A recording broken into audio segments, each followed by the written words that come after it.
Hi, hello, and welcome back to my channel.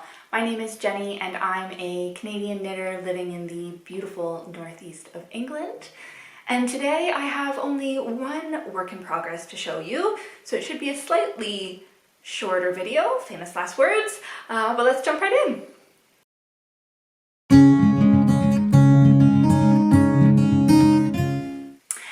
So if you have been with me before, you might notice that I did finish my See My Vest Chunky by Emily Baldwin, and I apologize, I did not look up her name before I talked about this vest a couple videos ago. I just, glancing through the list of what I was going to talk about, I didn't think that I would have a problem with that, but as it came out of my mouth, I realized that something was wrong, that I was not pronouncing that correctly, definitely. So I did look it up, and it is Baldwin, not Baldwin.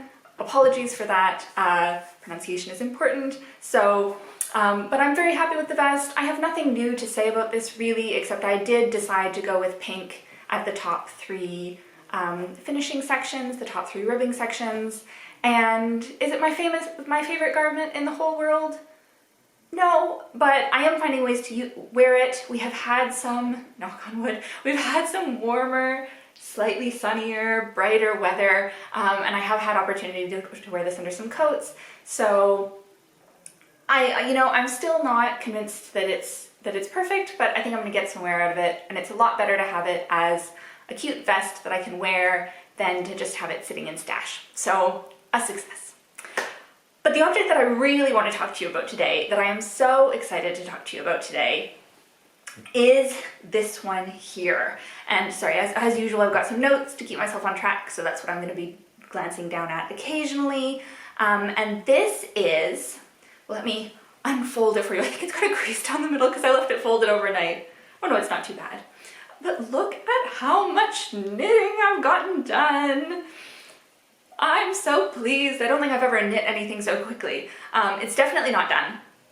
But let me talk to you about it before I get to where I am and what I'm going to do next, because I do have a bit of a problem that I'm going to have to resolve. So I'll talk to you about what I'm thinking in terms of that. So this is what I'm knitting with the Plötulopi that I talked about in my previous video. The Plötulopi that my mom bought on her trip in Iceland, very kindly bought this for me. And just to summarize quickly, I've been putting off using this. I've been putting off doing anything with it for years because I've never knit with unspun yarn before and I was very intimidated about that, but also because there's the sentimental value attached to it, and I'm so pleased that I finally got over that and just knit with it because it's fun to work with, a bit tricky to work with. I will talk about that a bit more, not in the ways that I expected though, interestingly. So this is the warm-up sweater by Naomi Endicott, but it's released under Espace Tricot. I believe she's one of the new co-owners of Espace Tricot. So if you're looking for the pattern on Ravelry, I will of course also link it below and anything else I talk about. But if you're searching for the pattern, it will come up as published by Espace Tricot rather than published by Naomi Endicott. But either way, it is the warm-up sweater. And this was not designed to be knit with Plötulopi, but I was looking around at what patterns I could knit, and originally I was really committed to the idea of doing a traditional Icelandic colorwork pattern, and there are a few reasons that I decided ultimately not to do that. And maybe I'll talk about that first and talk about my modifications afterwards. So the first reason that I decided not to do that is that this was definitely going to be a challenge. There was definitely going to be a learning curve involved in using this yarn, and I'm not sure how this yarn behaves. I wasn't at all familiar with it. I've never finished a garment like this. I've never blocked it. So there were a lot of unknowns there, and I'm still not 100% comfortable with colorwork. So I just figured, introducing the concept of floats in an unspun yarn made me a little bit nervous. I am going to do colorwork. I'll talk about that in a second. Colorwork Plötulopi. I'll talk about that in a second. But I decided that maybe I didn't need to do a traditional stranded colorwork pattern in this case. One of the other factors that contributed to that for me, And actually, I can't show you all the plates because I've almost used up all of this mid-gray. This is what I have, I'll talk about this later. This is what I have left of the mid-gray. I don't have very much.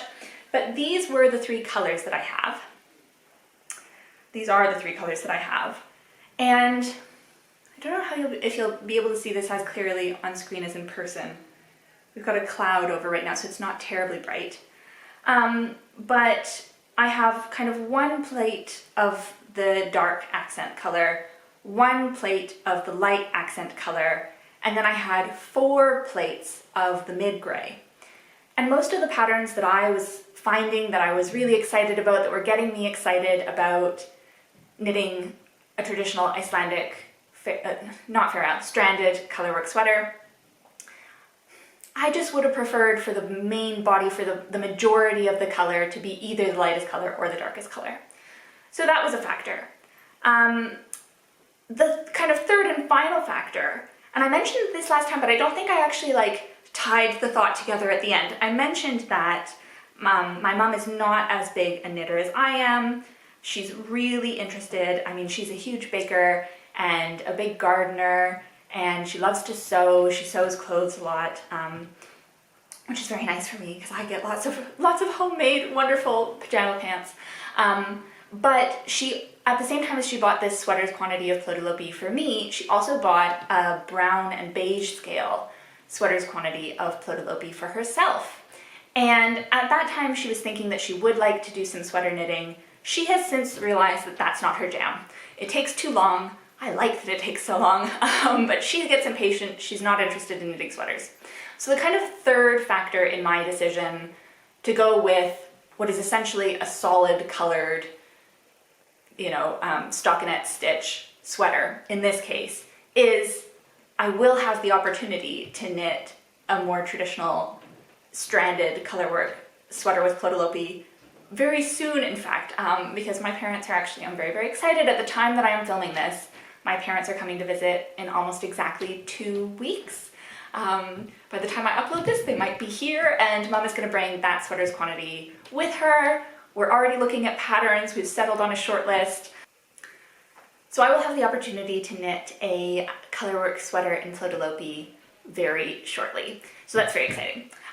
The warm-up sweater is not designed to be knit in Plötulopi. It's just designed to be knit in a more standard Aran weight yarn. But I saw I love the search functions on Ravelry, and I saw that a couple of people, I think 2 or 3 people, had knit this in Plötulopi, and a couple of people had knit it in Lopi, which is the kind of 1 step up equivalent, the slightly spun yarn, Icelandic yarn.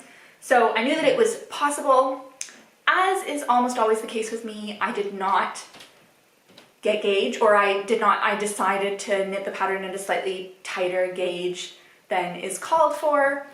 I think it was in a Fruity knitting episode one time, which if you're not familiar with Fruity knitting, it's very high production quality videos by now a mother and a daughter about knitting, and they do wonderful interviews with all sorts of fascinating people. They do, reach out to knitters around the world to talk about knitting. They're really, really wonderful, worth watching. But they were talking about how they're quite tight knitters, and they like tight fabrics, possibly because they are tight knitters, and that struck me as something that is true, at least for me. I think, maybe we are drawn to the kinds of things that we make automatically. And that might be a bit chicken and egg, like maybe we're a bit tight because of personality traits that mean we also like tight fabric. Who knows? I'm not going to psychoanalyze myself too much. There be dragons. But that struck me as true, I tend to have a tighter gauge than average, and I tend to like a tighter fabric than average, I think, than what the average person likes. So this pattern calls for 16 stitches and 24 rounds, and I am knitting it at 18 stitches, and I've got kind of 22, 23 rounds per 4 inches or 10 centimeters. Now, I have done the thing where I've sized up in the sweater in order to get the fit that I want with the gauge that I'm working with. But this sweater, I also did a few other kind of sizing modifications, because if you look at the pictures on on the pattern page, but also especially the pictures of other people who've knit this pattern. It has a very tight neckline, and in fact the neckline is so tight that it almost kind of rides up, like folds up onto the neck when people are wearing it. And I don't like that. I like a tight crew neck, but I don't want it to be riding up. I think that will make me feel anxious. So what I did actually, and this is, oh, I haven't mentioned, this is a free pattern. That's always lovely. Espace Tricot is great for free patterns. I'm a big fan of Espace Tricot in general, I have to say. Espace Tricot is a Montreal-based local yarn store, in addition to publishing lots of wonderful free and some paid for patterns, and they were my local yarn store just for 1 year. I only lived in that part of Montreal for 1 year, but I have spent many other years trekking across the city to visit the store because it is absolutely beautiful. So free pattern, I don't mind talking to you a little bit more about what I did and how the pattern works, but so it had this quite tight neckline, and I didn't want that. So what I did is I cast on for a size 6. Is that what I did? Yes, I cast on for a size 6. And I worked the collar and then the short rows for the size 6. And then I kind of, you know, did some fudging of the numbers, just kind of did a little bit of improvising. And when it got to the point where you were starting the raglan increases, I switched to a size 3. And I more or less knit the rest of the sweater at a size 3, which I believe is going to give me somewhere around, you know, I'm never too exacting with my sweater math when it's just a sweater for me. When it's a sweater for mom, I'm going to pay a lot more attention and be a lot more particular and exact. For me, I'm not too worried. It's going to give me somewhere in the 39 to 41 centimeter range, which gives me kind of a sweater, you know, with quite a bit of positive ease. And that's what I'm going for. This is going to be big, cozy, I want it to have positive ease. So cast on for a size 6, switched to knit a size 3, and then this sweater is quite interesting. I don't know how much it's going to show up here. I think it'll be clearer once I've blocked. But this sweater has you do the kind of standard increase, 1 stitch on either side of the raglan increase, every other row, but only about halfway down the raglan increases. And then you switch and you're doing 1 increase on either side every 4 rows, and every second row you're only increasing on the body side. So on the sleeve sides, you're not increasing. And that gives you this lovely kind of slope. I don't know if you can see that the increase line slopes. So that's very nice, but I did see some people on Ravelry complaining that that meant that the sleeves are quite slim, which I think is the intended purpose of changing the increases that way. That gives you a slimmer sleeve, a slimmer silhouette on the sleeve in proportion to the body. But I tried on the sweater just before I was going to split for sleeves, and I did panic a little bit because I think they were going to be snugger than is comfortable for me. I wanted some room in those sleeves. You know, it's going to be an oversized sweater in the body. I want it to be a little bit, you know, I want to have some room in those sleeves as well. So what I did just in the kind of the last inch is I went back to increasing on both sides every 2 rows. And it looks a little bit messy because you've got this lovely slope and then the angle changes right at the bottom, but it's going to be completely hidden by my arm when I'm wearing it. So it's worked out really well and I'm pleased with that. It also saved me from having to rip back too much. And I did do some ripping back at various points just when I wasn't paying attention, knitting too late at night. And it is possible to rip back with Plötulopi, and I don't think it was that much the worse for wear. It was, you know, a bit more frustrating than ripping back a fully plied yarn. It worked fine, but it's certainly not fun. And I did worry that it was making the yarn, the wool fluff out a bit more, that it was maybe messing with the integrity. So it was something that I wanted to avoid if I could. So that's how I changed that there.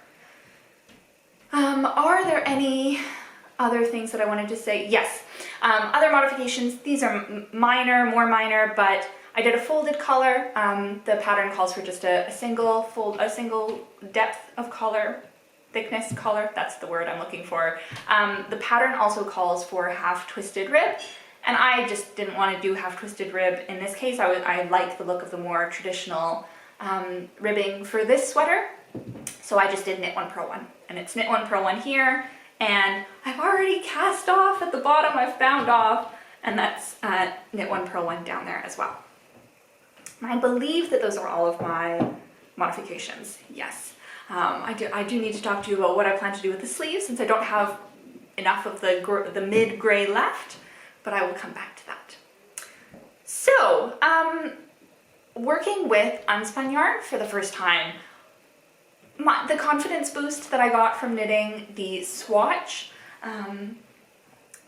I showed this swatch last time, and I was saying that it was not as scary to knit this as I expected, that the yarn wasn't breaking as I was using it in a way that I was worried about, and that has certainly carried on.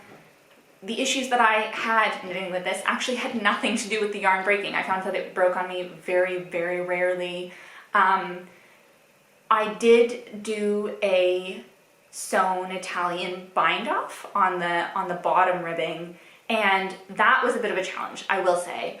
I had been looking around and I saw a few references to people basically saying that they felted it, that they felted their big long string before they sewed it in, and that worked for me. I also did it in smaller sections, and that worked fine because I worked with smaller lengths of yarn to sew in, and then I would just join more when I needed more, and that worked quite well because this yarn pulls apart really easily, but it also, you just stick it back together, and that's pretty easy. So felting it, working in smaller sections, it was a bit of a pain, but I do really prefer the look of a sewn Italian bind off, especially in a thicker yarn. Since this is working at an Aran weight, I knew that the finishing was going to be quite obvious. So that is where I went with that. So really not all that scary to work with in the end, but I was knitting away like this knitting away on this like a fiend, and actually I got most of this done in the first kind of week and a half that I was knitting on it. It's definitely the fastest I've ever worked on a sweater before, and that was very exciting, and there was a lot of momentum in that. Seeing it grow so quickly made it kind of addictive and tempting to just keep going, and I wasn't really paying attention to various signals, and I really caused some problems with my hands and my shoulders. My right shoulder especially was very angry working with this yarn, and that isn't something that I expected. It's not something that I've heard other people talk about. Maybe people are talking about it and I've just missed that. I'd be really interested to know if any of you have any experiences with this, or if you've heard anything about this. But I think that what it is because this yarn is unspun, because it is, kind of those guard hairs holding everything together for you, and it's the strength of those guard hairs that makes this wool what it is, that makes it so strong once it's knitted up into a garment. There is no elasticity in this when you're knitting with it. There's elasticity in the garment, but there's no elasticity in the kind of the yarn, the unspun yarn itself. So this, I was expecting it to be like knitting with a rustic wool, and in fact I think physically for my body it's been a little bit more like knitting with a cotton or a bamboo or linen, something like that, a non-animal fiber, natural non-animal fiber. And I should have just been paying a bit more attention. So I knit like a fiend, and then I had to take 3 or 4 days off and just really rest my hands, rest my shoulder, and I've had to be a lot more cognizant going forward, be a bit more careful. That does make me a little bit nervous about knitting a sweater for my mom so soon. I'm also really, the plan had been, they're gonna be here for about a week, and the plan had been, we're settling on probably a top-down sweater, and the plan had been to try to get through a good portion of the yoke while she's here, because I'd really like to be able to try it on her and things like that. That might go out the window, because I think, I have loved knitting with this. I'm excited to knit that sweater for mom. I'm looking forward to working with the yarn again. I have a feeling that this is going to be fairly prickly as a sweater, because those guard hairs kind of stick out. I don't know if you can see the kind of, it's a beautiful halo. I don't know if the camera's picking that up. It's a beautiful halo, but I think that halo might prickle, even with a shirt worn underneath.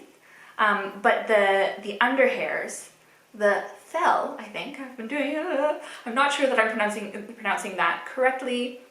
It looks like the guard hairs in Icelandic are called tog or tog. I expect that it's closer to tog than tog. And what is spelt P-E-L when it's transcribed into English, but I believe is pronounced thel for the soft under hairs. And oh my god, is the thel silky! It was very soft, very nice passing through the fingers. So I enjoyed that, but I will just have to be a bit more careful going forward, and I maybe try to think of this in along the terms of a natural non-animal fiber. So that was interesting. I didn't expect that. But I've got most of it done already, and I do have 2 weeks before Mum comes, so I think the plan is to finish this up pretty quickly and then knit some other things before the visits, you know, give my hands something different, really exercise them in a different way with something much more elastic, and then just see how it goes while they're here.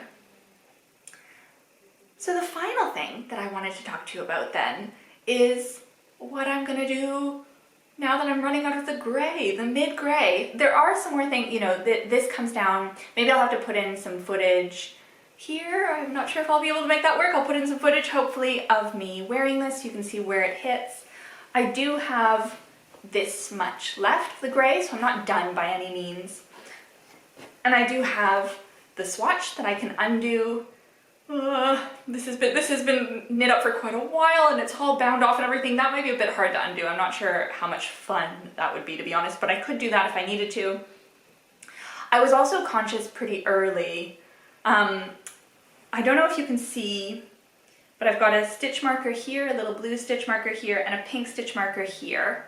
I do actually have some stitch markers here as well, but this means something else. This is when I tried it on, and I was like, okay, I want to knit this many more inches.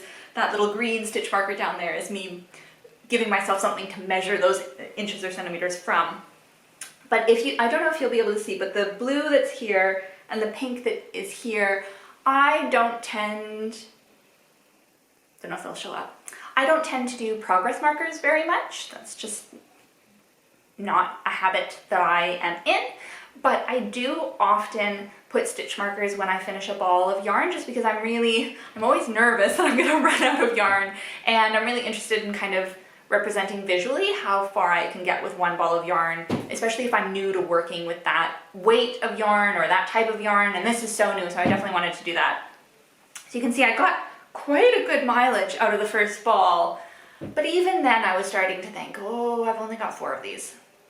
And I have long arms, I'm quite tall, so I knit longer bodies than most people and longer arms than most people. And I was aware pretty early on that I was gonna need more than just the 4. So that was reassuring, because running out of yarn is scary, but I had lots of time to plan. I could have gone back and knitted at a bigger gauge and probably gotten away with just the 4. But this is such a warm, thick, woolly yarn, and it's gonna be a bit scratchy. I think this is gonna be a cold weather, really cozy sweater for me, so I want it to be knitted at a tight gauge. I want it to be really, really warm and a bit more durable, because unspun yarn, I have read, can be a bit more susceptible to pilling, just because it's not as strong. It doesn't have that twist to let the fibers protect each other. So tighter gauge was kind of a priority.